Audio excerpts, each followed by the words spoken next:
Hey everyone, how you doing? This is Amon Green, Gourmet Packers all-time leading rusher, and you're watching Packers Total Access Live, your daily source for Packer content.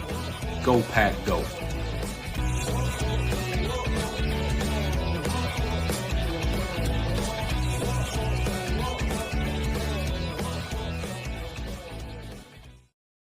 What's up, guys? Welcome into Packers Total Access. My name is Clayton. You can check us out on packernet.com. Find me on Twitter at Packers_access. Joined alongside Emilio in Tennessee. We got Jacob in Wisconsin here to talk about the huge deal that took place just a little while ago. I'm on my third podcast of the day. I ain't gonna lie, I'm a little exhausted. So the sheets are made on the couch, Clay? Yo, bro, you kidding me? She got a pillow down there and everything tonight, man. It's happening. Obviously Micah Robinson is back on the practice squad, so we're going to break it down and talk about what that means for the Green Bay Packers. So obviously we're here to talk about the Micah Parsons trade. Huge trade, man. Goody. It's funny, you go to Cowboys side and they think we got fleeced, and I'm over here going 2 first-round picks and a guy that you're probably moving on from next year because of the cap situation. Boy, oh boy. Goody cooked. There's no two ways about it. We'll dive into all of it. Before we do, if you guys would, do that YouTube stuff for me. Hit like, hit subscribe. If this is your first time tuning into PTA, welcome. Thank you for making us a part of your evening. We're not experts here. We're not insiders. We're not media members. We're fans just like you here talking Packers on the daily. Pre-game shows, post-game shows, trade breakdowns, obviously breaking news, the whole 9 yards, film breakdown, all that good stuff. So if you're looking for daily content geared around the Packers, make sure you click subscribe and hit that bell icon so you're notified every time we go live. Let's hit these super chats and we're going to get into all of the news. King Tron with the super chat. Thank you so much, buddy. This is pumped. Thank you, KC97, for everything. Go Pack, go.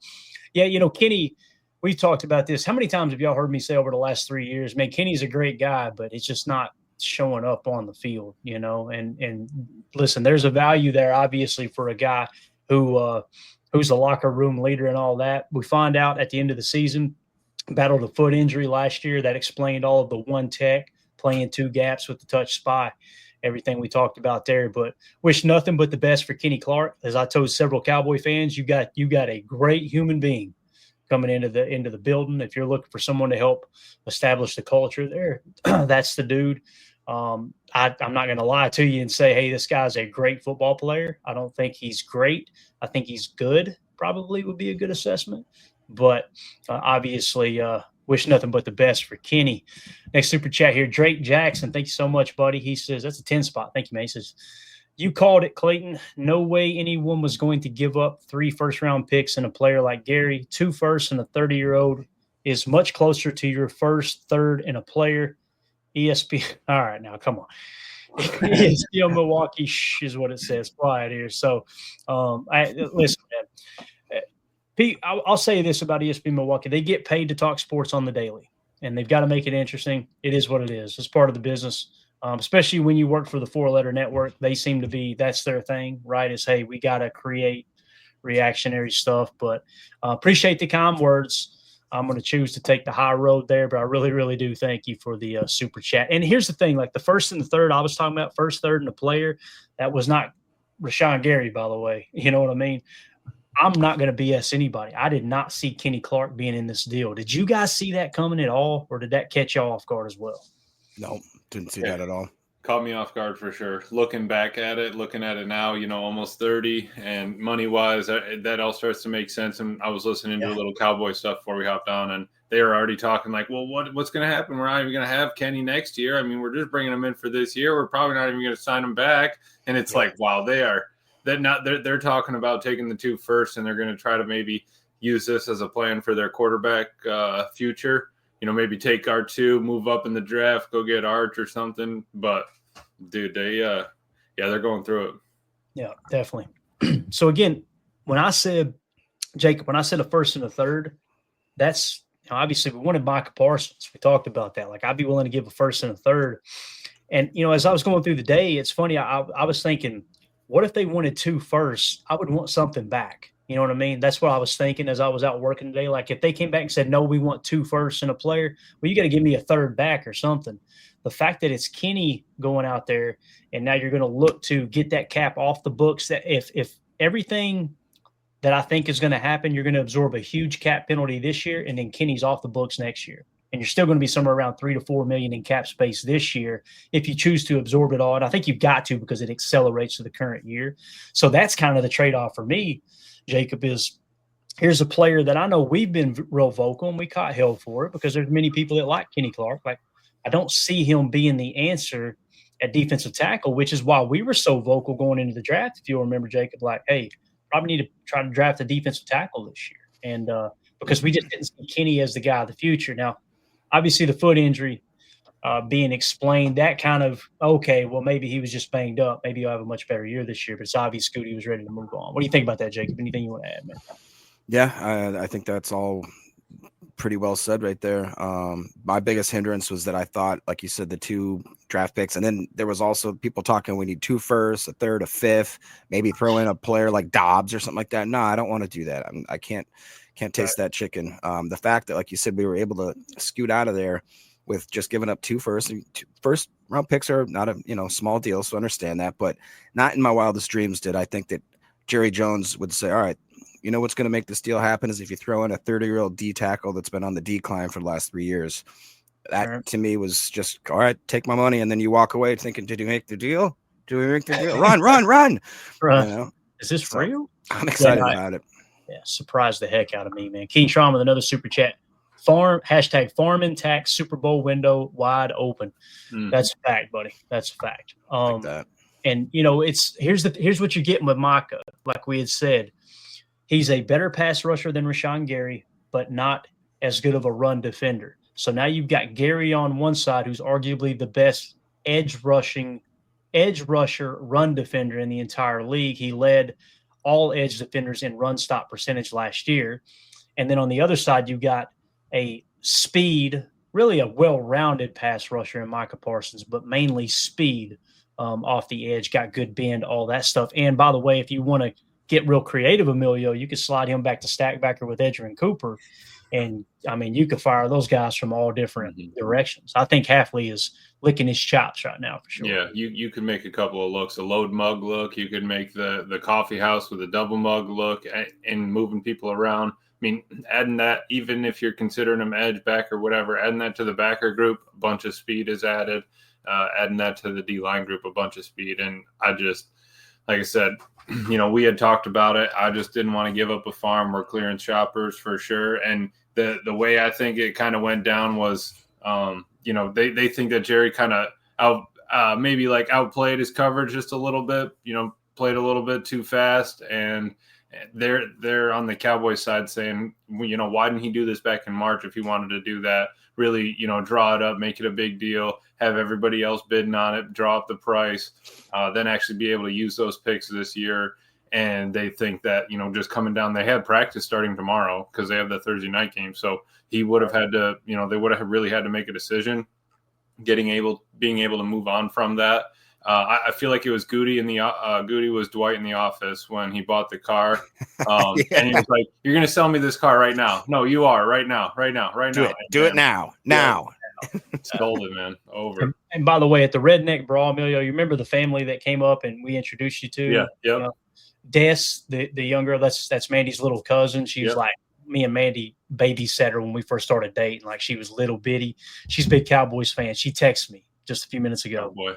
She said, your Packers are getting a good one, crying emoji. I didn't know what to say back. I just said, I'm sorry, sis. And she put two broken heart emojis. So, there you go. I called my dad right away. He didn't know. He was about to take my sister to the airport, and he was in shock because, he's a Cowboys fan. So he's rattled for sure. Got it. Josh Martin with the super chat. Thank you, Josh. Appreciate you, buddy. Said, if it wasn't a make or break season for LaFleur and Goot before, I think it is now. Do you think Goot was feeling the heat from Ed policy? I don't agree. I don't believe any of that, Josh. I don't think it's a make or break season for now. Listen, I don't care what coach or what GM you got. If you go out and win 4 games, your ass is probably getting fired. That's probably happening, right? It's very rare that someone kind of gets a mulligan in that regard. But if the Packers were to go out this year and lose in the first round of the playoffs, I don't think they're on the hot seat. I don't at all. Do I think that'll happen? No, I hope it doesn't happen. Right. But I just don't subscribe to that. And I don't think Ed Policy was going, Goot, you better do something. You better do something. I don't think that's the case. I think Goot was being completely honest yesterday. What did he say in his presser? Everything came to fruition, right? Like it was basically, hey, look, you're never, I don't believe in that. You're one player away. Right. And the deal has got to make sense for us. This deal makes a whole lot of sense for the Packers. Way different than 3 first-round picks and the best run-stopping edge defender in football. You know what I'm saying? Mm-hmm. Absolutely. DJ was just saying that. I didn't get to listen to the whole thing. You were kind of there, but Goody's response wasn't the cookie-cutter answer for what it's like when they're just talking about other players on other teams, right? He kind of left that open-ended, and DJ was even saying it perked his ears up, and everybody, I mean, there's new pods popping out left and right. CBS dropped one, 40s and free, they dropped one. Love this. I mean, everybody's talking about it. It'll be nice that the Packers made national news for a little while. People start talking about us. All right, we got some, and thank you for the super chat, Josh. Appreciate you, buddy. So I got a video I want to play real quick. I'm going to pull up a screen grab here. Let's. I think Halfley probably feeling pretty good. Actually, no, this is fitting right here. Right, let's do this one. So this was Michael Irvin earlier today. I think I've got it completely covered. There you go. This is Michael Irvin on NFL Live. Guys, Barstool Sports tweeted this out and said, Michael Irvin 1 minute before the trade news dropped. Here's what Michael Irvin said about Micah Parsons. This was right before the trade happened. Listen to this. Our Adam Schefter reporting that the Cowboys are now listening to trade offers for Micah Parsons. What's your reaction to that? Micah Parsons, hey, look, you can report all you want. There's no way they're allowing Micah Parsons to go anywhere. All of this is part of the negotiations. And as I talked to Jerry the other day on my podcast, and he was talking about it the other day when he tried to make that offer, he said somebody told him to shove it up his rear and all of that. I honestly, it blew my mind. It blew my mind that any kind of conversation like that would be going on in a situation like this. Micah Parsons, I want him to take control of this thing and say, I don't care about you two and whatever y'all got going. Get your butts in a room and get my money on that paper. That's what you need to be doing. So I'm hoping that's what gets done. But I guarantee Micah Parsons not going anywhere. Jerry's not that crazy. This is all what we call just negotiation stuff. Oh, man. Jacob, what's your thoughts on that, bub? I saw somebody here, Brambo says, well, that aged like milk on a hot day in my car, man. It's a little insane because you would think that Irvin would have a little bit of his ear to the ground there, having some connections still with Dallas and being on major networks, pontificating about NFLs and whatnot. I'm just glad that, he was wrong, and it sounds like that it doesn't sound like he obviously was wrong. And a lot of people in the chat are asking this again about his number. People are really obsessed about the number situation. It's kind of funny. Oh, we're talking about number 11? Yeah, like very worried about poor Jaden Reed and all this. One or two things are going to happen. Either Jaden Reed's going to be number 11 or he's going to have a fat wallet. Yep. One of those two things are going to happen. So, yeah. I'm glad you pulled this tweet up, Clay, because they were talking about this on Love of the Star. Yeah, so this was Jane Slater, who covers the Cowboys.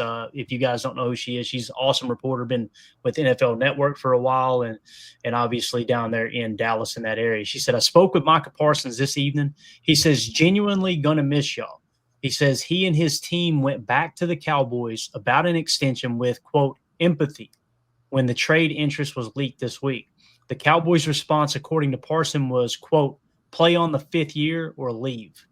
Cowboys will give their version of the events tonight at 6:30 at the Star. So I've got that pulled up. They're showing it's live, but I guess the press conference has not started yet. I'm assuming that's Central Time, right, Emilio? Yeah, no, it's live. They're just drawing it out. I mean, they have almost 50,000 watching, just looking at a screen saying press conference live. Oh, here we go. Actually, right now. So I'm going to need get me a screen grab. And let's get it up. I just want to hear what Jerry's got to say real quick, guys. This is gonna be here we go. So Jerry and obviously Stephen, why did you decide to trade Micah Parsons?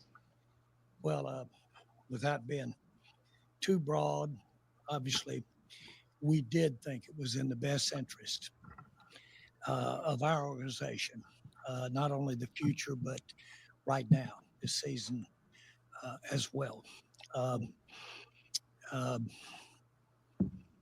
We've gained a Pro Bowl player.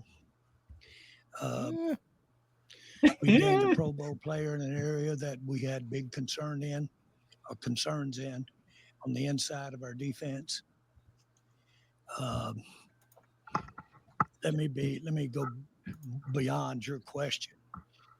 First of all, I want to tell you that I really like Micah. I appreciate the 4 years that we've had him here, and he's a great player. And so we are very appreciative of the fact that he's a great player. There's no question that I could have signed him in April. And so we all know that to have agreements, all parties have to agree. But this was by design. I did make Micah an offer. It wasn't acceptable, and I honor the fact that it wasn't done in the way that he wanted to do it through an agent. So he was made an offer. There's not an ounce of vindictiveness. There's no bad feelings on my part about the fact that we didn't come together in an agreement. The facts are, and we'll cover it, I'm sure, with many of your questions, but the facts are specifically we need to stop the run. And we haven't been able to stop the run at key times for several years. And when you have the kind of extraordinary pass rush that Michael had, then the way to mitigate that pass rush is to run at you. If the pass rush doesn't get you ahead pretty big time and you're playing even or behind, then you've really got a problem in stopping the run. All right. So obviously we don't want to play just the entire press conference, but I just wanted to kind of get his demeanor a little bit there. He does sound a little bit broken. And listen, what he's saying, you guys, that sounds familiar, right? Like this is what we were talking about when you were talking about giving up 3 first-round picks and Rashawn Gary. You're giving up your best run defender up front for a guy whose weak spot is actually run defense. So I think there's a little bit of truth to what he's saying. Put yourself in the Cowboys' shoes, okay? If they can't stop the run, their defense isn't working with Micah Parsons on it, and you can pick up 2 first-round picks and a run-stopping defensive tackle, which is what Kenny's strength was last year, and you're ready to – and this all because Micah completely fell out of, good faith with the Jerry Jones Jerry Jones and his family and everything. This makes sense for both sides. It really does. I just laugh at the Cowboy fans that were telling me there's no way y'all going to have to give up 4 or 5 first-round picks if you're going to get Micah Parsons. We're up here going, sorry, bud. He already landed in Green Bay. You know what I mean? So I can understand what Jerry's saying there, but at the same time, I think it makes sense for both sides because, again, we get to keep Rashawn Gary. That's the thing that's so exciting about this, and it's why I was so anti – I will say it again.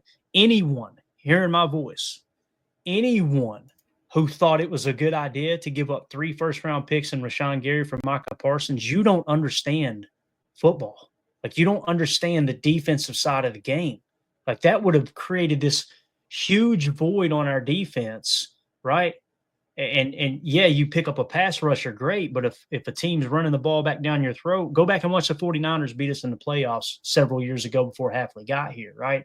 It just didn't make sense. That's why I couldn't get behind that whole approach. But he does sound broken. And listen, I don't hate Jerry Jones. I think he's good for the game. He's entertaining as hell, Emilio. I don't know how you feel. But Jacob, what's your take on Jerry Jones and his whole demeanor here before we move on? Too old for this said it best. He said that's the best negotiation since Michael Scott Paper Company got bought out by Dunder Mifflin. Tell you what. Now, to all seriousness, he does sound a little worn, a little weathered. It's at times like this where Packer fans need to thank their lucky stars that we don't have some egotistical owner that is just kind of shooting from the hip. And that maybe is a little bit past his prime, and nobody has, it's the emperor has no clothes kind of thing. I don't think a lot of people in his orbit are willing to look at him and be like, yo, what did you just do? Or was even, willing to talk to him and say, put the ego aside. This is Micah Parsons. We got to get him back in camp kind of thing. It's one man's trash is another man's treasure, and I'll take that trash all day. Dump it all over me. Yeah, absolutely. Don't cut that, Emilio. Yeah, no, don't worry. I'll send that to us later. But yeah, we're happy that Jerry, kind of maybe fumbled it a little bit, got a little ahead. Not a terrible price to pay. 2 firsts is, we talked about probably the max for us. And yeah, it's going to add to our defense, right? So, I mean, how many first round picks does that put our defense at now? I mean, and where we're at speed wise and age wise, it's an exciting time. Yeah. Carl Ward in the chat says, guys, do we have the best pass rush in the league now? We talked about that a little bit earlier today when we kind of went live when the news broke. We've definitely got the best pass rush in the NFC North. League wide, I mean, you're talking about Rashawn Gary and Micah Parsons with LVN and Brenton Cox Jr. behind them. I mean, think of it. Who name a better pass rush? We were 8th in sacks last year while being 2nd in yards per carry allowed against the run. If we said the hell with the run and pinned our ears back, I think we would have been top 3 in sacks last year. That's just not how he called the defense, right? So now, I don't know. Can you guys name another duo, Jacob? Does anybody come to mind for you? Name another pass rushing duo in the league. I mean, you think of people like T.J. Watt, right? Well, who's on the opposite side of him? Yeah. You think of people like Max Crosby, but who's on the other side of him? You know what I'm saying? Yeah. Real quick, Packers fan Iowa says, you guys didn't want this yesterday. We didn't want this yesterday for the deals that they were proposing, which again was multiple firsts, what the hell are you talking about? You didn't want this. We ended the show. Every time we talked about this, Packer fan in Iowa, we said we want Micah Parsons. How many times did we say it? Don't get me wrong. I want Micah Parsons. He's a great player. I'm not giving up 3 first-round picks and Rashawn Gary for him. Sorry, it ain't happening. Like, what are you talking about, dude? Did you even – I mean, this is the cool thing about our show. You can go back and watch it. It's not like it's just, Yep. This is a good point by Cody Newman. He says, Will Anderson and Daniil Hunter would probably be one that's close, as being 2 outstanding edges there. But, man, he says to go on to say that we have a better overall interior linebacker core than that team. It is insane. Yeah, that's the interesting thing about Micah is I'm eager to see how they deploy him if they deploy him at stack backer from time to time. Like when you think – and granted, it's only 15% of the snaps roughly, right? In our base defense, do you put him and Gary at the edge? Because I'll tell you what I think of when I think of our base 4-3 now, especially if you show a jam front, whether you go over, under, you just go with a solid jam. Right. Think of what that looks like. Your 2 interior guys, I think personally, I could be wrong. I think it's going to be Carl Brooks in the 1 tech, Devontae White in the 3. Carl Brooks just had one hell of a preseason. Remember we were highlighting that a couple episodes ago? Mm-hmm. So 1 tech, 3 tech is Carl Brooks and Devontae White. Imagine your edge defenders being LVN and Rashawn Gary, right? Because you're thinking of stopping the run against 12 and 21. And then bringing Micah Parsons up on the line of scrimmage, and whether it's an over or an under, that'll determine whether he's technically the Sam or the Will, which we always talk about. It doesn't really matter if it's a Sam or the Will. It's who are you playing that week? How often do they run weak side as opposed to strong side? All those things. That run defense in the base, man, that's exciting. And the fact that imagine this too, Emilio. Imagine you're in a 4-3 over. Let's call it let's say a 4-3 over. Okay. So you've got Micah Parsons playing over the tight end, outside shoulder of the tight end in the strong set in a 21 or a 12. Let's call it 12 personnel, strong, double tight end set on one side. And you got him over there, and they decide to allocate, they're going to pass on first down or second short. They're going to set you up to pass against your base.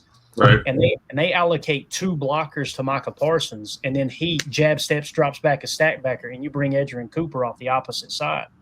And you're still just rushing 4, which Hafley loved to do last year. Man, that's a hell of a fire zone blitz. Little sim with a field pressure or, short side, whatever. you're talking about a +3 hat count in that specific draw right there. And the speed and the ability. I mean, you're trading out Cooper for Micah on a drop. You're you're losing minimal things. I mean, obviously his coverage isn't perfect. He's not built for that. His pass rush has been 90 the past 4 years in PFF sense, but you have so much more flexibility. We asked Kingsley how many times to drop last year, and how many times are we asking these other DNs to do that?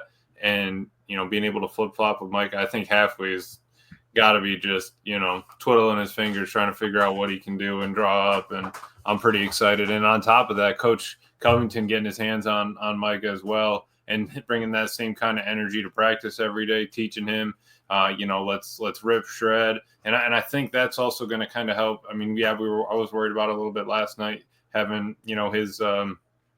his demeanor, whatever, in the locker room, if he's not going to approach it right, if he wants to, make it about him or the podcast or whatever. And I'm hoping that first practice there, because they have off till Monday, you just get everybody out there, say hey to everybody, cut it up, and all right, we got to get to work. We got the Lions coming. Micah, I need you to get after Jared Goff. Like that's, let's move this forward to one step at a time and see where this team goes. Yeah. Jacob, I'm going to hit this comment real quick, and if you'll go rapid fire through the ones you got marked, I'll get us some information pulled up here as well. Respect Orange says, is number 1 unofficially retired? Do you think Jaden Reed takes 1 and sells 11 to Micah?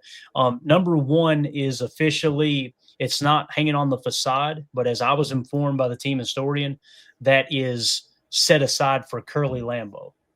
Because he was technically the first Packer, the founder of the Packers. So 1 is definitely off the table. So 1's off the table, right? 2's still good. 3's off the table. 4's off the table. 5's off the table. You know what I'm saying? So, I really don't. This is one of those things I don't care about the numbers. I don't know how you guys feel. I don't focus too much. You know what I would like us to do? And I don't know if the Packers even allow this, but can he wear 0? Can he be our first stud to wear 0? I don't think they'll allow anybody to wear 0, but I could be wrong. No one's ever done it. So in just Green Bay, I know the NFL has had multiple 0s in the last few years. Yeah. But I'm simply saying Green Bay. I don't think anybody's ever done it. So that'd be cool. There's got to be probably a reason why they didn't, I guess. Yeah. You like 0 though? You'd be good with that? I thought that jersey would sell like hotcakes. Yeah, we could see. Yeah, see if that's something that's on the table for sure. He may end up with 11. I don't know, but yeah. Go ahead, Jake. We'll rapid fire there. I'll get some of these ready to go. Yeah, Johnny B says shocked and elated. Thank you, Goody. Good luck to Kenny, and thanks for all your Packer years. That is one sentiment that I agree with. Like we say, we hate to see a guy that's given us his all for that long go, but it's just the business, right? That's the NFL. Let's see here. Mr. Jarrell Lee, he says, I was at work. Everybody why is Jarrell yelling? Go, Pack, go. I also was at work. If you guys caught the earlier stream, I just happened to be driving past my house, past my lunch break. Clayton showed the text, and he's like, anyone want to jump on? And then I realized that I was about a good hour late to get back to work. Jacob said, happened to be driving past my house on a lunch break. Come on, bro. I know you were heading home for the news. Yeah.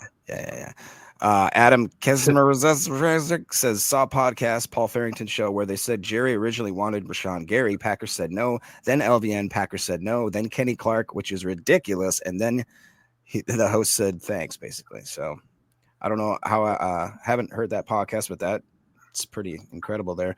Roger Davis says, I don't think my life could have been any better the past 2 weeks. 2 new granddaughters, and now this. Congrats, man. That's awesome. Yeah. Congrats. Coach Lennon here saying, oh, yeah, Goody got a tight end also. Josh Wiley, a top 30 visit from a year ago. Really? So, okay. Yeah, that's pretty cool there. And Coach Lennon again says, we can now run with 4. We can now win with 4. Halfley must be in heaven.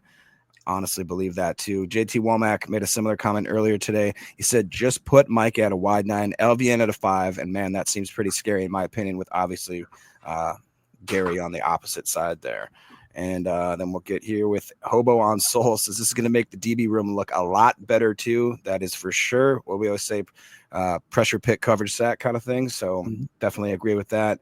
Mr. William Herman says, I'm more curious what this means for Quay. Parsons almost certainly won't be a down lineman on early downs, meaning he'll likely be a stand-up backer. So who sits on early down nickel formations, not Coop? All right, let's pause there. So we just kind of talked about, you saying early down nickel situations. I personally think early down nickel situations, what he means there, guys, 3 wide receiver sets where it triggers our nickel 4-2-5, right? who's going to be on the field. I personally think you would have Micah Parsons on one end, you'll have Rashawn Gary on the other, and you got to make a decision. And this is why it needs to be team specific based off the game planning you did for that specific team, right? So when you go into the week, if you've got a team that passes a lot on first down out of their 11 personnel, then you may want to roll with Rashawn Gary, Micah Parsons. Maybe you put LVN in the 3-tech, or the 3-tech and Devontae White in a 1, and just let everybody kind of eat. You might go that route. If you've got a team that loves to run out of 11 personnel on early downs, then you might want to go a different route and put Micah Parsons at stack backer in that situation. And here's the thing, too, that they like to run. It's somewhat of a 3-3-5 cub. At times, what they would do is have 3 down linemen and 1 stand-up backer on the line of scrimmage. In that case, that would be Micah standing there, I would imagine. So I don't see a scenario where they're going to take Micah off the field. There's too much money that's going to be involved there, right? Same thing with Rashawn Gary, but there will be that heavy rotation as well. What do you guys think? Emilio, what do you think about that question there, man? Yeah, I mean, I think he obviously can do it. They probably asked him to do it a lot more than he maybe would have liked, but I'm more looking forward to, we have that rotation. We're going to be able to keep him fresh. I think our NASCAR package, third down, is going to be wild if you have Rashawn, LVN, Devontae Wyatt, Mike out there, Coop Quay, and you got Bull and whoever on corners, safety. I think we're going to be in good shape. I think that we're going to have the ability to kind of flex and disguise. I think you could probably interchange Coop and Micah on probably a third to a half of their plays and be able to kind of switch that up, get different looks, and be able to change it throughout the year so that we're not giving them the same sort of look each game, each week. And man, I'm excited for Halfley. And now I want him to hang around like another year after this so that we can just build this up a little bit, get whatever happens this year done, and then run it back, because I think that they are going to be cruising back there. Yeah, no, I agree with that completely. And we've talked. He plays, I think, a lot more around than most people give him credit for, especially in his earlier years. But it also would be nice because he's used to, I think, playing like 80 to 90% of the snaps. And while that may be good in certain aspects, it's a double-edged sword. So for him, maybe getting to have a breather and really be able to be a human meat missile that's locked and loaded a little more frequently throughout the game, I think is going to be a big plus for our defense too. Yeah, definitely. Love this tweet by the Green Bay Packers, man. Their social media team really stepped up last couple of years. Micah Parsons, no matter what, on the tick, if you guys have ever seen draft day. So love the fact that they put that out there. Yeah. Goody had it in his pocket all presser yesterday. Yeah. Oh yeah. All day long. Let's hit a little financial discussion here, if that's all right with you guys. Talking a little budgeting. And this came in from Spot Track earlier today. All right. So we'll get that. Yeah, thank you, Jake. Appreciate it. Spot Track tweeted out, Packers acquire edge defender Micah Parsons. Cowboys get 2026 first-round pick, 2027 first-round pick. Kenny Clark, and his cap hits will be $2.3 million against the cap in 25. It jumps to $21.5 in 2026. And then $20 million in 2027. That's what we were talking about, how it made sense to kind of get out. Now, we actually got out 1 year early, which is why you're absorbing such a big cap penalty there. Right. Green Bay signs Parsons to a 4-year, $188 million extension that includes $136 million guaranteed, $120 million full at signing. I was projecting 110 to 115, so they went a little higher there. Clark leaves behind dead hits of $18 million in 2025. And $17 million in 2026. Pretty sure that will accelerate to the current year. I don't know if they can get around that.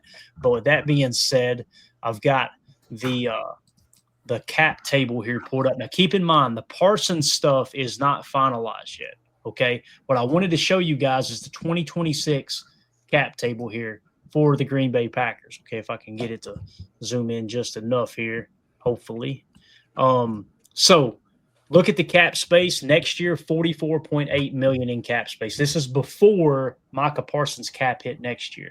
They're projecting his cap hit, and this is early in the process. Spot Track's projecting his cap hit to be around $35 million next year. Okay, so if that's the case, as it sits right now, next year you're $9 million under the cap. So you're kind of up against the gun. But as we always talk about, look at the cap hits, look at the structure of the contracts, and where can you free up cap space to sign guys to future contracts, converting base salary to signing bonus and tacking on voidable years. We're kind of back in that ballpark now. If the Packers have a success that we're expecting them to have this year, The window's open. You're probably going to see the voidable years resurface. We stayed away from that this past year and kind of cleaned the books up. Now you're going to start pushing some money out and making this whole thing work. When you look at 2025, and again, this stuff is somewhat estimated. Notice they got Micah Parsons cap hit at $21.3 million. I've also seen another structure where it's only $11 million. That's what will determine whether or not they're going to, front load it, back load it, what have you. So that's kind of what we're looking at right now. So next year or this year, Rashawn Gary's cap hit's $25.7 million. But if we were to pull up Gary's contract here, you'll notice next year in 2026, his cap hit is $28 million, right? And let me get it zoomed out here just a touch. The dead cap attached, however, is only $17 million. What that means is you can move on from Gary next year and free up $11 million in cap space. Not that you want to. However, when you look at the base salary, converting some of that to signing bonus, tack on 2 voidable years, you keep Gary around, you're making a decision on LVN. You may want to deal Gary next year. If LVN rises to the occasion, now you're back to 2 edge rushers and you're off and running. So that makes sense. Man. It does, and it's just crazy how good lined it all up. I mean, with the team, obviously, but putting all this together, trying to figure out the dates. Kenny being a basically three contract guy here, 10 years. Not like he hasn't given his all for this team. And hey, it was just time to go. It's not for long. NFL for a reason. And tough. Listening to some of the interviews, you hear Kenny in there earlier this year. They get through OTAs, get through practice, and everything. And it's like, all right, man, I'm packing up the house and I'm moving to Texas. So I'm excited for Micah. I'm glad that he's played at Penn State before. He's already been used to the cold. He got used to the heat down there in Dallas, but hey, that's not going to be really a worry for me. Grew up in Pennsylvania as a kid, so the weather I don't think is going to be a problem. I think that he's going to love. They were talking on Love of the Star, like there's nothing to do up in Green Bay besides football. I think that might be absolutely perfect for him. Hey, man, we're here to play ball, to bring home a Lombardi. If that's what you were chasing in Dallas, everybody in that locker room has the same exact thought and appreciation for that. So let's go ahead and put our ears down and get to it this year. Yeah, definitely. It looks like Our Lads has a new depth chart added to the mix here. So I'm going to go ahead and get this image added in real quick. And let's just see what it looks like here, what they're projecting in our nickel 4-2-5. I think we all know what it's going to be, but it's just going to be cool to see it on paper for the first time with Micah Parsons added to the roster. And this is what Our Lads has in terms of that. Let me hit Drew D's chat real quick, and then we'll hit this. Drew D says, how did we end up with a first-round wide receiver, the NFL draft, and a trade for one of the best players in the NFL all in the same year? It almost feels like, Drew, the stars are aligning, right? And again, it's just the reason I say they're aligning, Emilio, is the fact you didn't have to sell the farm to get him. That's what's crazy. Don't get me wrong, it's a lot of compensation, but man, it seems like true fair market value for what Micah Parsons is as a player, I believe. Yeah, no. I mean, I think we got a little bit of a deal there, but I think it was fair. I mean, you had to give up something of value. It's not like one of those where you can just force trade in Madden, right, Clay? You can't just give up 2 firsts and keep everybody and have there had to be some movement, and the Cowboys had to agree to it. We had to agree to the contract that we wanted to give Micah, right? Then we had to agree. Then Dallas had to agree with making sure that they liked our compensation to them. So I think it all kind of worked out. If they're happy with the 2 first and Kenny, hats off to them. Hope Kenny does a good run for their run defense if that's what they're planning to do. They need a lot of help there. They got Osa Digizua, and they got a couple guys on the inside that really need some guidance. I think Kenny can do that. But, dude, us being able to make that happen, bring it here. I don't know if you're going to hear a lot from the Goody haters probably in the next couple of days. I think they might be a little quiet about this. Well, they're finishing up summer vacation. It ain't that they're right.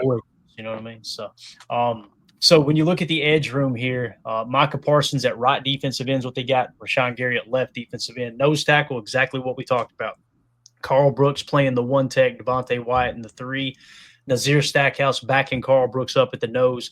Kobe Wooden is the backup 3 tech, it looks like, in this projection. Obviously, you got Warren Brinson as well. So that's kind of how the defensive line shakes up. You also may see Baron Sorrell once he's healthy. He may kick inside from time to time. You may see LVN in there as well. So I'm telling you, man, that's a 4 deep pass rush there. And I'm going to continue to say if LVN is improving like is being reported out of camp, and Emilio, I mean, it's not just the beat reporters reporting it. We've seen it firsthand too, right? Yeah. Like it looks like he's taken a huge step. If that's the case, you're 4 deep, man. Brenton Cox Jr. and LVN coming off the bench behind Micah Parsons and Rashawn Gary is really, really exciting. And Carl Brooks has the world in his hands right now. He has the perfect opportunity to grab a hold of that one tech and be prepared to get a contract in the next couple of years if he shows up this year as well. Yeah. So that's really exciting. Dan Mullen with the super chat. Sorry if you all discussed this already. I apologize for the dog. Can you hear him, Emilio? A little bit, but that's fine. They're just protecting the house. Yeah, it means Mandy's home. That's what that is. So, Dan Mullen, sorry if you all discussed this already, but do you think, pure speculation, that they were dangling Walker over Clark? I don't think they were. I personally haven't heard that. You guys let me know in the chat if you have heard that. Quay or Sheed? That's a good question. I was thinking Quay, but he may have meant Sheed. Let us know, Dan. What do you mean? Do you mean Rasheed Walker or Quay Walker there? I'll answer Quay Walker, and you tell me if you think. Okay. Jake Olsen and Quay. We'll go with that right there. That's right, Drew. Mandy is the one that gives them the treats. I promise you that. So Quay Walker, that would make sense, right? Last year of his contract, right? And obviously, when you look at the backup stack backer spot, who do you got? Tyron Hopper seems to have taken a step, like we're talking about Carl Brooks potentially taking a step according to preseason play. That would make a lot of sense that you'd be willing to part ways with Quay Walker, although the contract, you wouldn't be freeing up as much space, obviously, moving forward as you would. And Dan did get back to his play. He was talking about Rasheed. Got it. So what do you think about that, Emilio? I would have been okay with that, seeing that they just traded for another offensive lineman from the Eagles, right? That kind of makes sense. And Jordan Morgan, again, we're basing this off preseason play, but he looked really good at left tackle, way better than he did at any guard position at left tackle in the preseason. Right, yeah. Jordan Morgan's going to get playing time. So if at some point you need to make a decision on Sheed, yeah, I think that's going to be the move. But and even dangling it, I would say you're probably wanting to protect your star quarterback with an offensive lineman before you maybe go and spend a little bit more at nose tackle. And I mean, we had talked about that all offseason. We need a 3-tech. And we thought that was going to be the move in the draft. We kind of waited till the end, got more of like a 1-tech or 2 1-techs, and we're going to bank on the 3s that we had in place. You had Devontae Wyatt, Carl Brooks, Kobe Wood, and Carl and Kobe coming in at the same time. Both of them on their the same 4-year track. Then we got Nazir and Brinson coming in on a 4-year track. I think our inside is set. You bring in a little bit more heat and firepower ever since Preston left. Not that he was, the all-star or anything, but we were kind of leaning on him. He got a majority of snaps. I think we're going to kind of fall back to that with Rashawn and Micah and then rotate. So I feel like it's just going to be a fresh D-line. Maybe we don't have a Chris Jones or an Aaron Donald, but hopefully we get the production of having, a star 3-tech in the middle, Dexter, whoever it is, with a rotation of just dogs out there at this point. Yeah.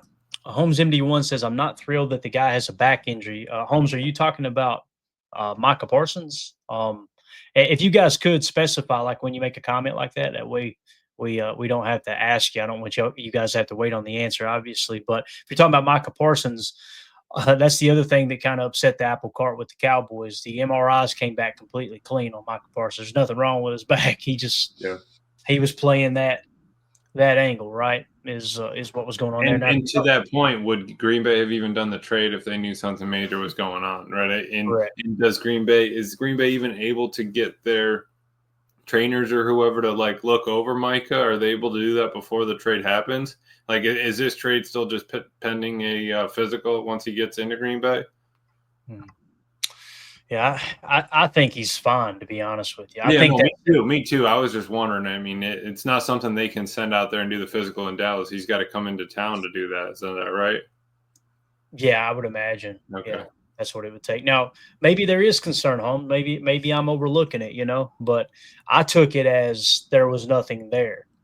He was going for a second opinion, although there was also rumors that was a flight to Wisconsin. I don't know if any of that, for all the people that scoffed and laughed at the Reddit post and Little Ricky and all that, Pretty Ricky, whatever the hell his name is, boy, they're looking silly today, which is another reason why people should pump their brakes a little bit, man. Sometimes, listen, we're in the age of social media. News can travel fast. And these people, they're not living under a rock. People are seeing them out there in the public eye. You called it, Clay, with the "oh my god, you guys." I'm telling you, you had it right there. I'm just saying. I know this DMing with Ricky, full disclosure, there was an offer on the table, according to him, from the Packers to Micah. And you go, well, you're not allowed to do that. It's tampering unless the Cowboys give you permission, which tells me Jerry was probably backdoor channeling with Goody in case that didn't surface. Micah didn't know that they were having that conversation. Right. There's a lot of that stuff that goes on as well. There's ways around the rules. If anybody's going to get around the rules, it's going to be that old decrepit Jerry Jones. I promise you that. I mean, he's still giving his live presser now, Clay. Yeah. Donovan Schilling says, Ricky, I bet he's trying his best to clean that mess up. Donovan Schilling said, Ricky Scoops is goated. Disrespect for the pup will not be tolerated by Packers Twitter. I don't know if you guys seen his tweet. We showed it on the earlier show. It was phenomenal. It's just him riding off into the sun. He does this every year. When he gets through tweeting, we thought he was deleting his account. We were like, oh, crap, man, don't delete your account because he hit on so many last year, right? He does this up to week 1. He goes, all right, we're out of here. We'll see you. We'll see you next year. And he just goes quiet. Unbelievable. I gotta know who he is. Gotta be Jacob, can it? It's gotta be. All he does is just ride off into the sunset. It's gotta be somebody who's so guys. This is a guy that had stuff that Adam Schefter said it was BS with the Terry McLaurin extension when Ricky Scoop said it, and all of a sudden it happened, and Adam Schefter got really, really quiet, which is why the people at ESPN Milwaukee are just rolling their eyes at the whole Ricky. Little, Pretty Ricky post, like he doesn't know anything. Well, do we really trust this? Because Adam Schefter's their ESPN guy, rightfully so. You're going to protect your own, right? You're going to stick up for your own. But, man, yeah. There you go. Donovan Schilling, that might be it. He says it's David Mulugeta's burner.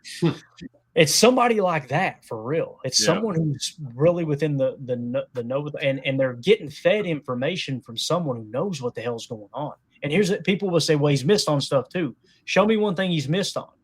And the reason I ask that is because the misses are typically, it's not that he missed on it, that just didn't come about. Hey, they're working on this deal. That doesn't mean it's going to happen. He didn't say, oh, this is a done deal. It's they're working on this. So really, really interesting how all that kind of comes into play. But let's go to the freezing cold takes, Emilio. This is going to be fun, man. I just stumbled across this. There's going to be some language here, guys. I'm going to obviously not read the language, but anyone who has a kid watching in the room, don't want them to read the wordy dirts. There might be some language on some of these tweets. So freezing cold takes, they just simply pull the recibos on people that make stupid tweets, all right? Hell, I might be on there a couple times. Who knows? Probably. Cody Taylor says the Lord moves fast, but freezing cold takes moves faster. There's the video we played for you guys where Michael Irvin said literally minutes before the trade happened, I guarantee Micah Parsons is not going anywhere. Next one. This might be the best. Greg Gabriel says, dude, no one knows who you are. No one cares. F off. Oh, I answered the question several times. I want it again. Parsons isn't getting traded. That's a freezing cold take. Let's move along to the next one. There is no trade. This is from Jack Ekberg. There is uncovered. Uncovered NFL.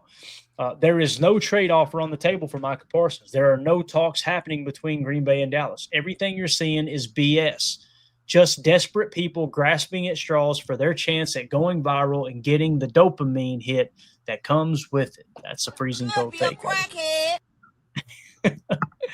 Let's see. I'll save everyone the trouble. Let's see what this one is. No chance that you bet on that. Okay. No chance in hell Micah Parsons is traded. So recibos aplenty. This looks like a CVS receipt right here. Man. Oh, this is going to be a long one. Yeah. So absolutely awesome stuff. Anything else you want to hit on here, Emilio, that we may or may not have covered already, man? I was going to get into some Packers practice stuff, but really this is the story of the day. We'll get into that. Yeah, I don't even did they practice? They practiced today, right? They did, and okay. I kind of feel like we should get into it because now. Jerry was just talking about he was just saying, it was still kind of up in the air this morning. I was just listening here and there. He said it was still up in the air this morning. Kenny practiced with us right this morning, so it's not like he had any idea what was going on or anything like that. I mean, by 5 o'clock, you just got out of team meetings. You probably showered, just got home, and you get a text or call. Hey, man, you got to pack up. It's time to roll. Like it, and now Kenny's got to fly to Dallas and practice tomorrow there, but Micah comes into town up here. He's got 3 days to get settled. Monday we start our season with a new defense ready to roll. Yeah, and that's the thing too. Like, you can't let him know because you never know when something's going to fall. Right? Through. Yeah. No. Absolutely. But just crazy to think. That was the last practice with Kenny Clark. Hopefully you've been giving it your all, kind of thing. And I guarantee you this, and I see everybody in the chat, Kenny will be missed. I guarantee you this, when they caught wind, hey, this trade happened, I bet there was a line out the door telling Kenny goodbye, because his teammates absolutely adored that. No, absolutely. Such a great guy, man. Because they run him down. I mean, if it happens when you're still in the building, and the word gets around in 2 seconds, and then they're trying to run Kenny down to say, hey, man, appreciate everything you've done, all that, love you, and on to the next thing. Yeah, Andy Watkins, me too, coach. He was a solid locker room guy, team player. I mean, I look forward to him coming back and retiring as a Packer. That's what I look forward to. Yeah, right? That'll definitely happen. So Cody agrees. Kenny for sure will be missed. Coach Lynn, Kenny was probably crying hard. I guarantee he was, man. Guarantee he was. So that's the tough part of the business. We're over here celebrating like, hey, this was a good deal for the Packers, right? You get a great player, wasn't near as much compensation as many people thought it was going to be. Mm-hmm. And of course, it's bittersweet because you lose somebody that I've had a great time rooting for Kenny, man. And that's why it hurt when I was saying 2 years ago, man, I don't know, this contract doesn't feel like a good signing. And you guys know I'm the Positive Packer podcaster, right? Like, you turn on other stations, correct me if I'm wrong, Chad, but it feels like it's here's why it won't work. Well, what about this guy's injury? Is Jordan Love really top tier? It's always a question geared around something negative that could happen. Yeah. And I just choose not to fan like that, man. If the Packers win 3 games this year, I will be doing a show. I don't know about the guys. I'll be doing a show every day that I can. I'll be doing a pregame show. I'll be doing a postgame show when I'm available, and I will be trying to find the positive in what happened in that game. I'm always going to fan that way. And if people don't like that, if they want to go be miserable, that's, hey, I completely understand. I'm just not going to do it. I'm not going to be miserable watching the sport that I love. Ain't going to happen, man. So it's too short a time, right, Clay? What's the point? You get a few months out of it, and then you're tracking down the whole off season. You put in all this time. Why can't you just enjoy it? Yep, absolutely, man. All right, so we covered the freezing cold takes. We talked about the contractual aspects of everything. Is there anything else you want to hit on, Millie? We kind of looked at the early depth chart there. I guess let's do this. One last thing we could cover. Let me get your thoughts. I'm going to pull up Micah Parsons' PFF career grade one more time. While you're pulling that up, when I was listening to the Dallas pod, they were talking about comparing this to the Luka trade and how, how it's a major move for Dallas, that DFW, whatever, and it's something that's franchise altering. But on top of this, Cowboys got themselves into a pickle to begin with. You paid Dak $60 million. You paid CeeDee Lamb. You were running out of funds to pay your third best, your quote unquote third best player, or, some would say top player on other teams, Micah, and the dude's left out there to dry at 26. It's like, how does Goody find, like Ryan was talking about earlier with X and Jacobs, how do the teams get themselves into the pickle where they're not ready to pay these guys, or they're ready to move on from young talent that's climbing and near the top or heading towards the top of their career? Right. Yeah. Donovan Schilling said, my son loves this show because of that, Clayton. Well, you tell your son, Donovan, we really, really appreciate him tuning in, man. We really appreciate that. All right. Here we go, Emilio. You ready to hit it? This is Micah Parsons' They already got them green and yellow. Come on now, let's go. They got the stripe back there. Look at that, right? I can't wait to see him. Oh, by the way, I need to pull that up. Madden already tweeted out him doing a Lambeau leap. Okay, so, I was just going to ask you, when are they updating the rosters? Because now I need to literally burn the franchise I started down to the ground. I'm already in year 3, and Glover was turning into a 95, and I have to do it all over again. Let me give you a hack on that. You want a game hack on that? Go in to the Cowboys roster, edit Micah Parsons to a punter, okay? Offer them the proper compensation for it, the 2 first-round picks. Don't you dare cheat that CPU. Don't you dare. Trade what you need to trade. Get him over there. Edit him back over. Done deal. He's a Packer. You know what I mean? I know I'll check it out. I'll check it out. I know your nerdy ass is probably seven seasons deep over there, though. Yeah, I'm not. That's tough. Micah might even be out of the league in mine. I need to redo it. All right, here we go, guys. Last year, PFF grades, weeks 1 through 18. All right. 75, 86, 69, 72, 90, 69, 71, 89, 82, 69, 74. 49 was the worst game. That was against Philly on the road.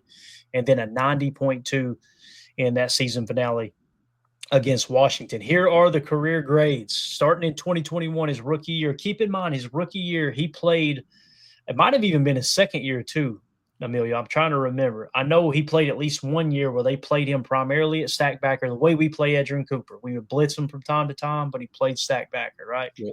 And then they made the shift over. But nonetheless, 2021, 89.8 as a rookie. Okay, run defense grade 59.9. We talked about that. That's the weak spot. Tackle grade 66, not bad. Pass rush grade 93.0. Coverage grade 69.4. All right. 2022, defensive grade 91.6. Run defense improved pretty remarkably there. Went to a 73.2. Tackle grade dipped a little bit to 63.1. Pass rush grade 92.1. Coverage grade 82.0. That's impressive. Pass rush grade 92. Coverage grade 82. Run defense grade 73. 2022 might be arguably his best year. And I think that is the year he transitioned down to edge, because it looked like that first one he had, almost 300 snaps in coverage, and then he dropped down to 60, maybe a little bit of linebacker in 22, but mostly edge and then edge moving forward. Yeah, spot on there for sure. 2023, defensive grade 92.7, run defense 68.1, tackle grade 69.1, pass rush grade 93.7, coverage grade 68. So you're seeing, guys, when we talk about run defense being his weak spot, it's so obvious, right? And you can see it all over the film. If teams run at him, sometimes he can run himself out of a gap. And that's why you got to be strategic, and they need to hone those skills on him. DeMarcus Covington needs to get with him. Hey, here's what we're doing different in Green Bay from Dallas. It's not just pin your ears back. Let's make sure we're stopping the run first and foremost. But those aren't horrible grades, right? This is what we talked about. Like, it's not like, oh, he's a very, very bad run defender. Right. It's, that. Put it this way. If you were to take all those pass rush grades and make them the same as his run defense grade, you're talking about a mediocre player, right? But the pass rush is absolutely phenomenal. Mm-hmm. And then last year, a 90.0 defensive grade, 65 run defense, 61 tackle, 91 pass rush, and 76 coverage. So you've got a guy that's pretty much been a 90-plus PFF grade every year he's been in the league. So, again, I think you're getting a dominant pass rusher and a above average to good run defender at the defensive end position. That makes sense. So, yeah. Anything you want to add to that? Absolutely. And I was just trying to take a peek here. Kenny's last year, 33 pressures. So, 28 hurries to Micah's 44, 4 hits, 1 sack, and 33 total pressures. So, I mean, you're adding about positive 40 pressures from last year with Micah, obviously different position. You're adding another, 15 or so hurries. I think just being able to kind of force the QB's hand, I think that's definitely going to help out the secondary. You've got your corners that maybe we were worried about again in the draft. Let's draft a corner first, second round, get him in there. If not, we're going to be out of it. Nope. Goody was playing like 7D chess at that point. Hey, we're going to figure something out here. Take what we need, take our O-line, take our wide receiver. Defense is going to come to us. and now we've got a first-round pick from Micah was 12th pick, and then you got LVN at 13th. You got Rashawn at the 12th. You've got Devontae Wyatt, Quay Walker. I mean, we're stacked. You bring in X, who was a first-rounder. You're running out of spots. I mean, at this point, DeMarcus Covington getting his hands on this many first-rounders. Obviously, Kenny was, but it's just different near that top 10. Yeah, no doubt, man. So again, that's what you're looking at. I think we need to get us a Chalk Talk episode together real soon. I can get time tomorrow. I'll put it together. We'll put together a Micah Parsons 2024 Chalk Talk. That'd be a lot of fun. I like that. We're going to see. It's going to be a little crazy sometimes. He might not be rushing in the lane every time, but he's going to get it done. I mean, you're going to see the speed, the explosiveness, and I mean, it's there. It's on tape. How the turntables. Hilda Green here in the chat. Still not terrible run defense grades. Go check out our D tackles last year at Run D LOL. Now again, it's not terrible run defensive grades for sure. But yeah, so let's see. We had a couple other things marked here in the chat. I'll make sure I get to them. Where are they at? Here we go. Bungie Cheddarbug says, now we have our tackles practicing against a ridiculous defensive front. Think about how that's going to make them better. Emilio. That's huge. It is. Imagine getting Anthony Belton getting work from LV and Rashawn. Now add Micah. You got different sets, different types of rushers, different key moves, different favorites, all of that. That's going to be iron sharpens iron absolutely throughout the season. Yeah. And then United Bates says Parsons is number 6 all-time sacks in the first 4 years. So there you go. Appreciate that. What do you think, Clay? You think he breaks 10, 12 sacks this year, Micah, or what? That's a great question. Last year, people like to lean on that. He only played 13 games. This is a great point. I mean, I'm glad you brought it up. Notice his snap count, 694, right? So if we were to go back here, Kenny Clark last year snap count 685. There you go. What was Rashawn Gary's? Help me with that real quick. Take your time. 694 was Micah last year. 862 the year before. 917 the year before that. 902 the year before that. Rashawn Gary's snap count. You can even if you have quick access to it, you can go the last 3 years. I could probably pull it up here too. Yeah, you probably need to. Okay, let me do that. Mine's not pulling it up. Yeah, I'd say we're not the only people looking at this right now. So. It's spinning.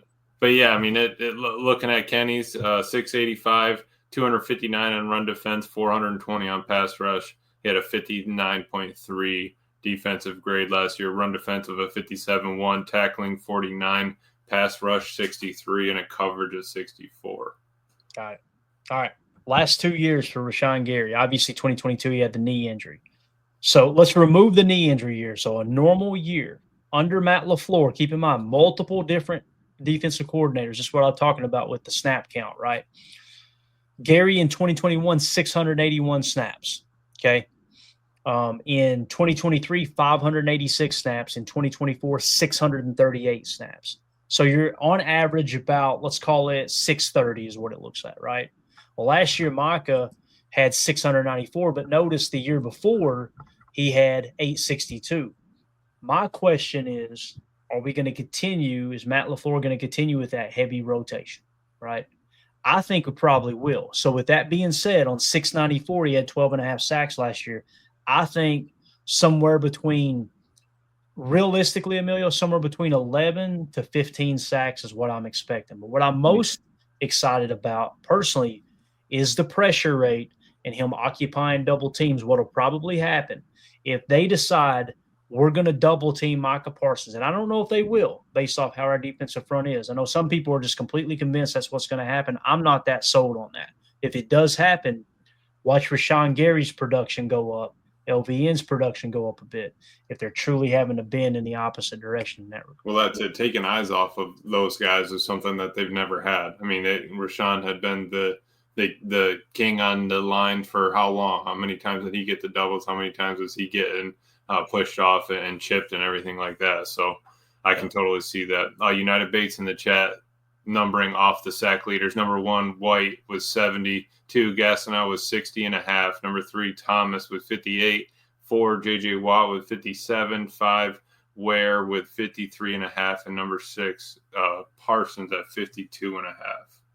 Yeah, some good company right there. Clay, does that kind of production and sack pressures, all that? One, let me ask you for the defense first. Hafley, does that help his interest in trying to get the ball turned over? Do you think that we're going to have more pressure? It's going to lead to more picks? Do you think that that's going to help? I don't think it'll help the fumble game at anything too specifically, but I think our secondary might eat a little bit this year because of it. Yeah, I don't know how Hafley's going to look at it, but if he, I'm telling you, if he catches them trying to double block Parsons, I'm not going to be surprised at all if they have him dropping into coverage out of the edge position, right? In terms of pressure leading the pick, which I think is pretty much what your question is, I think it's going to be hard for us to duplicate what we did last year with interceptions. I hope it happens. Don't get me wrong. But you guys know I've been very vocal that I'm kind of expecting the defense to take a slight step back because teams have all that tape on them. However, Jeff Hafley came out in his introductory press conference when camp started and said, we've already got our install done on defense. We're on to phase 2. And what that means is when you get 2, 3, 4, maybe 5 games into the season and teams have adjusted to what you're doing, he's already got an adjustment, a counter to their adjustments. So that's why he's in the box too. He can see the whole thing happening right in front of his eyes. Called down, hey Micah, we need you to do this, this, and that. We need to flip you over here. I'm seeing that they're chipping you each time. They're leaving Gary. Let's loop it here. Maybe Gary can take out that double. I mean, it's really going to be endless down there. But you're right. I mean, with X having, what was it, 6 or 8 picks, and then the second closest was Ja with the second highest was Ja with 2. So we're going to need some production from the back end if we want these pressures to turn into something. Hey, if we get pressures and it turns into incompletes and we're punting it, fine. But we need to keep on this turnover. I want to see Micah added into the punching. I want to see him hustle, right? I want to see that first game. Are you running across from your far edge position to the stretch play going to the other side? Are you tracking that down? Do you want to be here? Are we trying to, take this game? That's what I'm excited to see.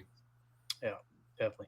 Johnny B in the chat says, I'm so glad we took Golden in round 1 and not a defensive end. Think about that. How many fans were screaming for edge defender? And this fell into place perfect, right? We were screaming. I know I was. I don't want you guys may disagree, Emilio, but I was screaming, man, we need to find our 3 tech of the future. No, that's what I was saying. Yeah, we talked about that all offseason, all the draft, everything. We need 3 tech and we need to find one. With that being said, Johnny B, Matthew Golden, what it tells me, what it triggers in my mind is Bill Walsh 101. Wide receiver is the last piece you put in place, right? The fact that Goody thought this is the year to draft a wide receiver in the first round. Don't get me wrong, the grade has got to match up, and I know he tried to trade up for Brandon Ayuk and Justin Christian. Almost got into the first for Christian, all that. Yeah, but looking back now, the fact that, all right, you move on from Kenny, and listen, in no way, shape, or form is that a positive you move on from Kenny. It's not like your team got better because you lost Kenny Clark. But future-wise, it helps, and it gives Carl Brooks a chance to grow into that role that Kenny – I will tell you this. What we seen Kenny do last year with the touch spy because of the foot, Carl Brooks can do that.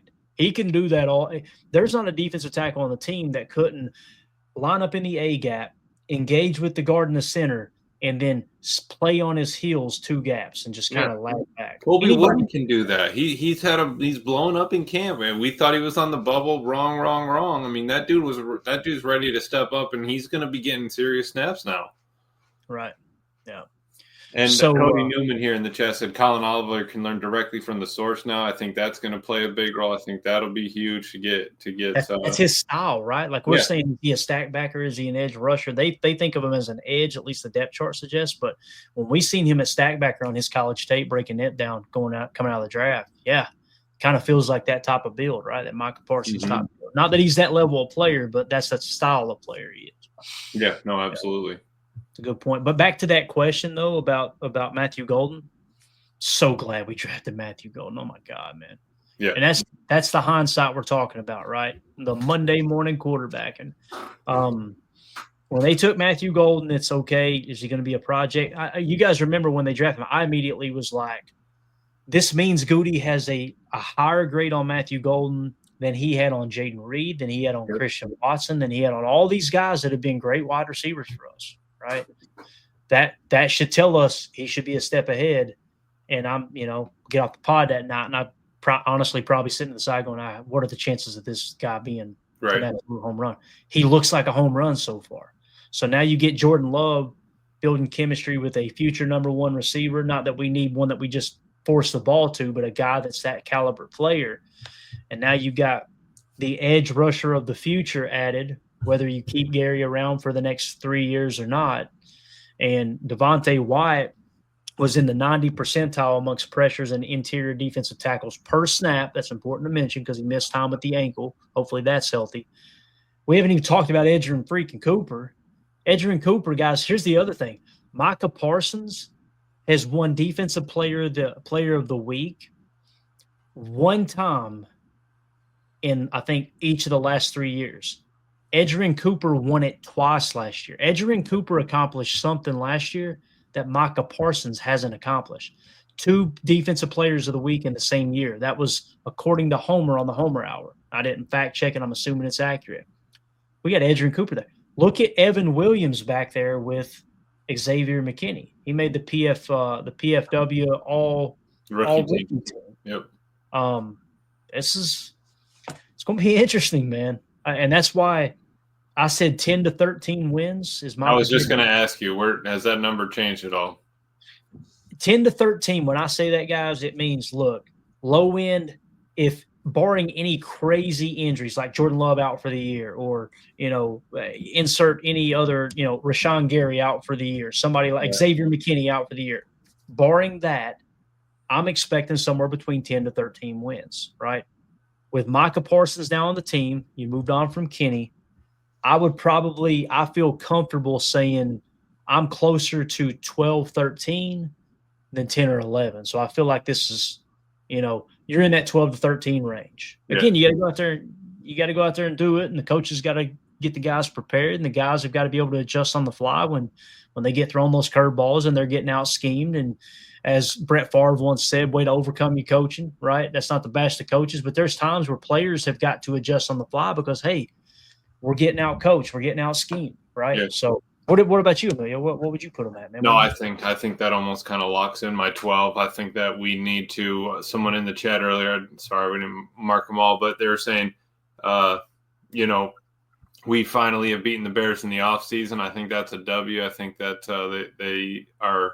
They didn't spend enough of their money, right? They didn't bring in enough for I don't think they bought in enough O-line help to get them away from Micah at this point. I think that that D-line really is going to just be something to absolutely wreck it.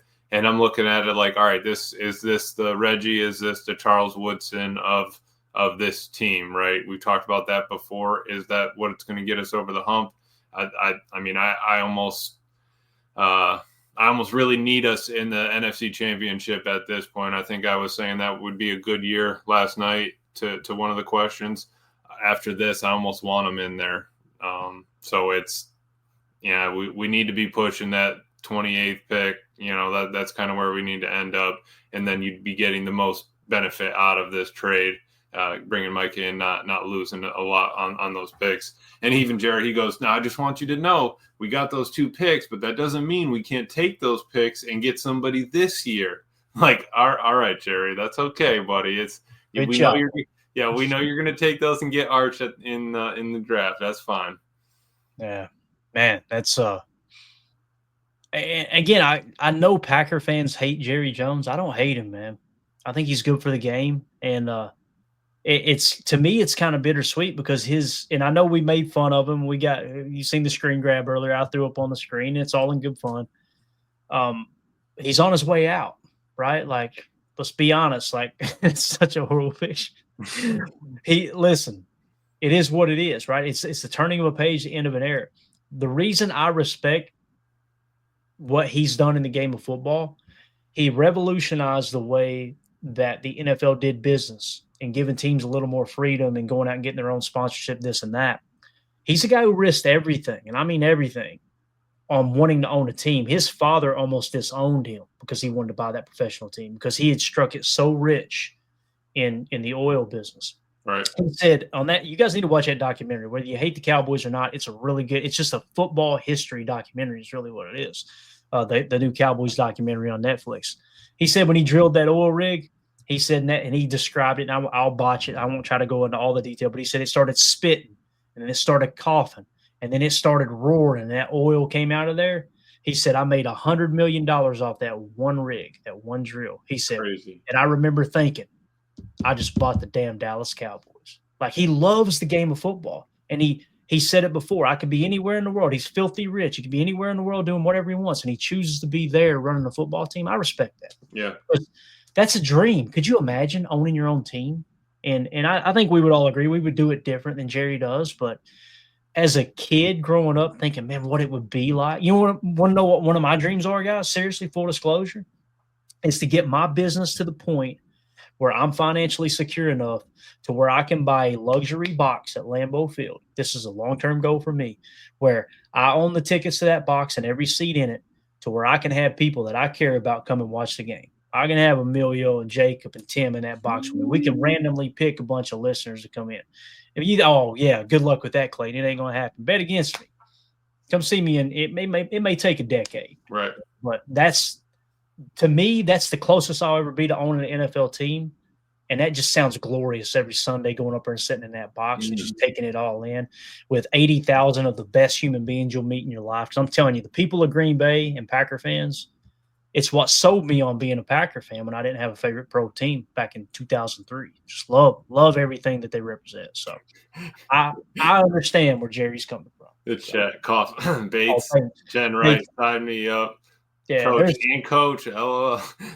Could you imagine? Seriously. That'd be 30, a party. 30 people like that in the box, just slamming wings and watching a ball game. You got people that would. Eldergrim said he'd move to Green Bay if you get a box, Clay. There you go. But again, man, that's I say that because it's easy to make fun of Jerry Jones, and I know he's a kook, and I know he's office rocker, and he's probably not the best human being in the world. Many people would say I'm not. Mm-hmm. But I respect the fact that he loves the game so much, he just don't want to put it down. Yeah.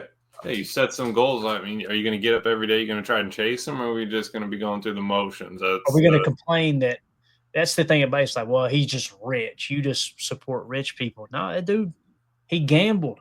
He's that's what I think they call him, that the gambler in his football team or and whatever. His Cowboys, the gambler and his Cowboys. Yeah. And you know what? He's living the dream. You know, it is what it is. Don't hate, appreciate. Now, he gets some funny sound bites, and we will continue to make fun of it, but I respect him. Jen Wright says 12 to 15 wins.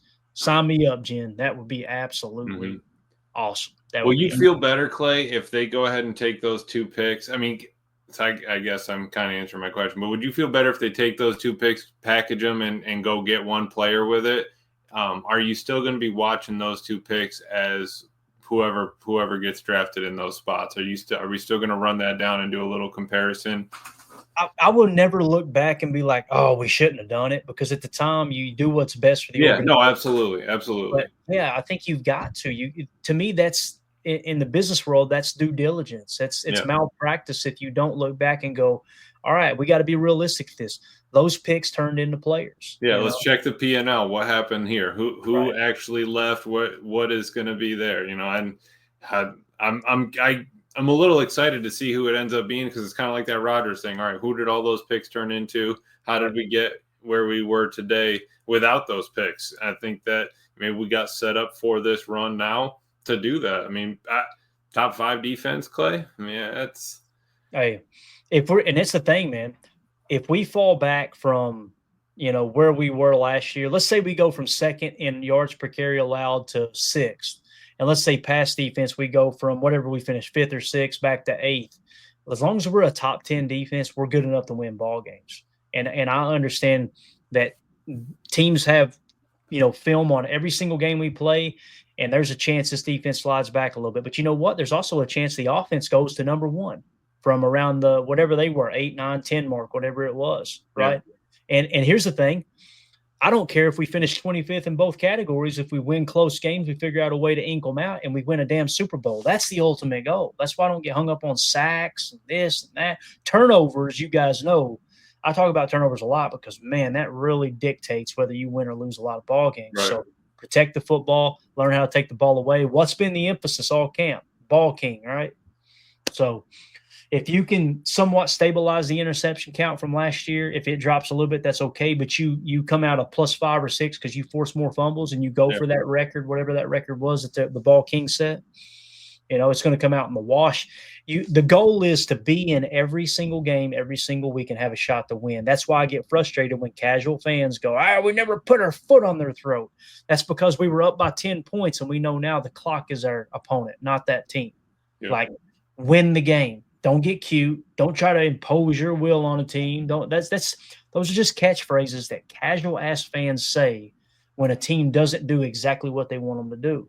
And I don't know. It's just it's laziness sometimes that people don't want to learn. Like, there's a reason that we called a draw play on 3rd and 8 rather than pass the ball. Yeah. Because the analytics show, all right, even if we don't pick it up, we're going to run 35 seconds off the clock, punt that thing away, pick up 60 yards of invisible yardage with Daniel Whelan, and now they've got a lesser shot of winning the ball game as opposed to us going, well, if we get a first down, we win. That's just kind of how I look at it. So our Tony Holman, not the Tony Holman. Clay, he says defense wins championships. Are we thinking that this defense can carry us in a couple games if Jordan Love gets hung up, maybe a pick or two, maybe have a bad game here or there? Defense good enough to hold us through those wins? I think what it does, especially with you acquiring Micah. Let's say that Kenny was a staple in our run defense last year, right? Well, that's going to hurt your ability to stop the run a touch, okay? But with Micah, what that does is when you get into a close game and you're up by 4 points and a team's trying to drive on you and you get them in a 3rd and 8, Micah is going to play a big role and get pressure on that. Because what was our issue last year? We couldn't get out of 3rd downs. We got them to 3rd downs a lot. We needed to get out of the 3rd down situation. We had way too many conversions. Yeah, and it kind of came out in the wash at the end because I seen a statistic that came across earlier. I could probably find it on my X. I tweeted it earlier today. I thought it was real interesting, and maybe it was late last night. I see that super chat, Will and Al Swiderski. Thank you so much, buddy. We'll get to it in just a second. Where's that tweet at? Because it was about the defense. Here we go. I won't put it on the screen, but I said it's a direct result of Jeff Hafley playing to stop the run. Let me put it on the screen. Hell, I'm over here talking about it. Might as well throw it up. And then we'll get out of here too, Amelia. I apologize. We're going over a little bit. No, we're good. I'm tired of talking. Big news. I mean, if you're ever going to do a long pod, this is the one, right? So here was the stat that PFF put out. The most efficient defenses at preventing scores last season. Again, what is the goal? Don't let them score points and you score points. That's what determines who's the champion, right? It sounds silly and people are probably like, oh, no poop, Sherlock. I got you. Well, there's many fans that I would rather have sacks than these statistics. What are you talking about? Scoring, offense, and defense is the most important statistics there is. Denver Broncos, longest scoring drive rates, lowest scoring drive rates allowed on defense. Denver was number 1 at 31.3. Tied for second was the Vikings and the Eagles at 31.6. The Chargers were 4th at 32.6. Green Bay was 5th at 33.0. That's the number we should be keying on, is keeping the other teams from scoring. A direct result of Jeff Hafley playing to stop the run first and foremost. This was all coming together with a 4-man rush that was harnessed, sometimes truly only rushing 3 because of the touch spy, the 2-gap, while a portion of the Packers media was screaming how bad the pass rush was. Let them keep screaming it. As long as we're keeping them out of the end zone, that's all that matters to me. That's why scoring defense will always be king to me. Will and Al Swiderski with the super chat. Thank you, buddy. He says, little luxury box contribution. Thank you for that, Al. We appreciate you. That. You guys are way too kind in here in the chat. So anything else, Emilio? Back to the defense thing. Defense wins championships. Absolutely. Yeah. It does, but there's got to be a balance. There's got to be gone, in my opinion, gone are the days of the 2000 Baltimore Ravens, the 85 Chicago Bears, those type of teams where the defense just, absolutely drags a team to the championship. You got to have a good defense, but you got to have an offense that can capitalize when the defense does come up big. So no, absolutely. A couple of the chats in that live stream. One dude was saying Green Bay can't even control their rookies. I don't even know who he's talking about that. Another one said we're going to be $60 million down, and you lost 2 picks. Good luck with that, Green Bay. Then I'm scrolling through this dude, this Cowboys fan. He goes, trade the whole franchise for a McDonald's. # disband Dallas. It's you either have everybody excited that he's gone because their take is, hey, he shows up for the bad games and he can't show up for big games against tough teams type thing. I'm not so sure. I'm not so certain about that. We had a pretty deep conversation before about I told you, you correct me if I'm wrong. I might be misremembering this, but I remember telling you, man, I love listening to Dallas Cowboys podcasts and stuff because their fans are they're either on top of cloud 9 or they're just down here in the dumps. It's always so entertaining, right? Tomorrow, Emilio, will be the day to listen to Dallas Cowboys podcast. I'm just telling you. And I have been. I've been trying to keep an eye. They had literally had a call-in session. They had a 6 o'clock call-in session or whatever. People were calling in screaming. I mean, this is the greatest thing ever. Good riddance to that guy. Wouldn't want to pay him $40 million, whatever. Packers are going to be screwed. And then they finish the call with, I wish we got a little bit more than 2 picks though. I mean, and Kenny, and I think that they are trying to deal with it. But man, I'm pretty happy the way Goody handled that. Yeah. Elder Grimm with the super chat said, fill your private box with pictures of A-Fans bomb from me. All right, so thank you for the super chat, Elder Grimm. Listen, you're not out of hand here. Don't take this the wrong way, but we were informed that A-Fam's mom had passed away. I'm not trying to make you feel bad. Full disclosure, that's why we stopped joking about it. I never want to try to hurt anybody's feelings. That's not the goal there. Everybody was joking about it, so we had a good time with it. But thank you for the super chat. But yes. I do want to make it clear that's why we're not saying it anymore. It was all in good fun, and A-Fam talks crap with the best of them. Let's be honest. He's always in here trying to get he is. And Elder Grimm, like we said, not against you, man. Don't feel bad. Don't feel bad. But A-Fam was saying in the chat one night that, and so ever since that night, we kind of just avoided it, moved on from the pictures. Even though that RAV4 Jacob got fired up pretty good, but we did try to. The RAV4 in the Photoshop was more of the joke than saying about anybody. Yeah, no, absolutely. The RAV4 was just money, man. I remember those things being everywhere when I was in high school. So, Jacob, we're about to wrap up, man. I'm going to get in trouble here. I appreciate you jumping back on. Want to say this real quick. DJ Schultz, that's Trucker John's son, got the package. Man, I'm so excited. We're going to be adding a little piece of Trucker John memorabilia right back here on the shrine. I'm excited about that. And his wife Angel had sent me a package and the coolest little football locket that's got a little bit of Trucker John's ashes in it. Man, what an honor! What an honor for her to think of us to send that to. So, got a shirt too. It says "Do it for Trucker John." Super Bowl, man. How he's grinning like a possum in a dumpster looking down now. Could you imagine? Oh, I love it. So, but DJ Schultz says, roll Badgers, guys. It is 8:58 my time. I'm pretty sure. Let me double check.